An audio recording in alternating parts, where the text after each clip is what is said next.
भाई अनिश पीछे रखो यार, जूम हो जाएगा, पूरा कैमरा आ रहा है। ललित पीछे क्या बोल रहा है यार, अनिश तुम्हारा जूम भी हो जाएगा, जूम नहीं होता।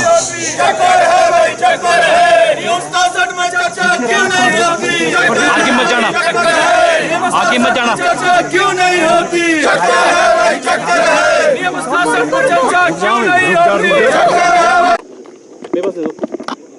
आज विधानसभा का मॉनसून का ये पहला सत्र है और इस पहले सत्र में पहले दिन हमने हिमाचल प्रदेश में बारिश और बरसात के कारण जो त्रासदी हुई है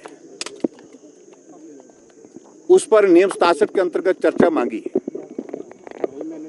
और जहां तक रूल का प्रोविजन है उसमें बड़ा साफ है, स्पष्ट है, जब नियम 67 के अंतर्गत चर्चा मांगी जाती है, चाहे प्रस्ताव सरकारी है, चाहे वो प्रस्ताव किसी एक माननीय सदस्य का है, वो सब कुछ स्थगित कर दिया जाता है। इसलिए इसको स्थगन प्रस्ताव बोलते हैं। सारी कार्यवाही स्थगित करके एक ही विषय पर चर्चा की जाती है नियम 67 के अंतर्गत, जब वो स्वीकार किया जाता है।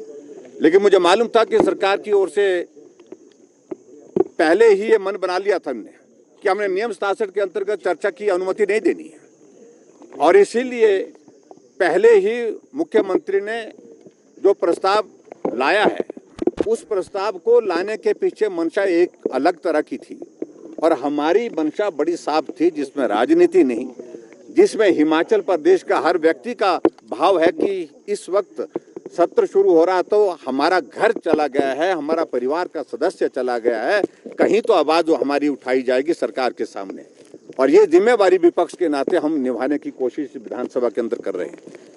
और मुझे इस बात को दुख है कि नियम 67 के ऊपर चर्चा जो रोक दी गई, जिस पर अध्यक्ष महोदय जी ने कहा कि पहले ही हम दूसरे नियम के अंतर्गत वहां पर चर्चा को स्वीकार कर चुके हैं, और मैं अध्यक्ष के प्रति सम्मान व्यक्त करता हूं, लेकिन बड़ी साफ बात है, जब नियम 67 के अंतर्गत चर्चा मांगी जाती है, जब उसको स्वीकार करने की परिस्थिति आती है तो सारा बिजनेस रोक दिया जाता है।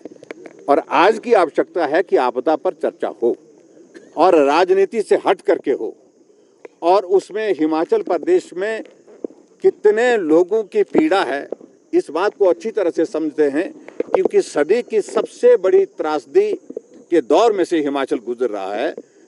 हजारों लोग बेघर हो चुके हैं हिमाचल प्रदेश में, सड़कें बंद पड़ी हैं, बिजली बंद पड़ी है, पानी की योजनाएं बंद पड़ी है, त्राही त्राही चारों तरफ मची है।